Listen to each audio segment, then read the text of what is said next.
எல்லாருக்கும் lunch box packing video பார்த்துடலாமா? Part 4 of lunch box packing. அரசாணிக்காய் வாங்கிட்டு வந்திருந்தாங்க. மஞ்சள் பூசணிக்காய் தான், நல்லா இனிப்பாக இருந்துச்சு. ஸோ அதில் பொரியல் தான் வச்சுருந்தேன். அண்ட் ஒயிட் ரைஸ் வச்சுருந்தோம். அப்புறமா முள்ளங்கி போட்டு பருப்பு குழம்பு வச்சுருந்தோம். எந்த பருப்பு வெரைட்டியாக இருந்தாலும் அதில் கொஞ்சமாக கீ ஆட் பண்ணால் சூப்பராக இருக்கும்ல. அதனால குழம்புல ஒரு ஸ்பூன் வந்துட்டு கீ ஆட் பண்ணிட்டேன். பருப்பு வேக வச்ச தண்ணியே எடுத்து கொஞ்சமாக ரசமும் வச்சாச்சு, பருப்பு ரசம். நெக்ஸ்ட் டே முட்டை பொரியல் தான் வச்சுருந்தேன். நல்லா மசாலாலாம் போட்டு சூப்பராக வந்துருந்துச்சு.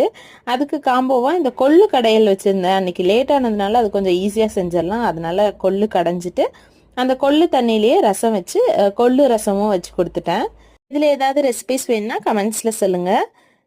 அதுக்கு அடுத்த நாள் உருளைக்கிழங்கு பொடி மாஸ் தான் வச்சுருந்தேன். இந்த உருளைக்கிழங்கு ரொம்ப சாஃப்ட் அப்படிங்கிறதுனால மசிச்சதும் நல்லா பேஸ்ட் மாதிரி ஆயிடுச்சு. பட் டேஸ்ட் என்னமோ நல்லா தான் வந்துருந்துச்சு. அதுக்கப்புறமா கத்திரிக்காய் போட்டு சாம்பார் வச்சுருந்தோம். ஒயிட் ரைஸ் அண்டு ரசம் வச்சு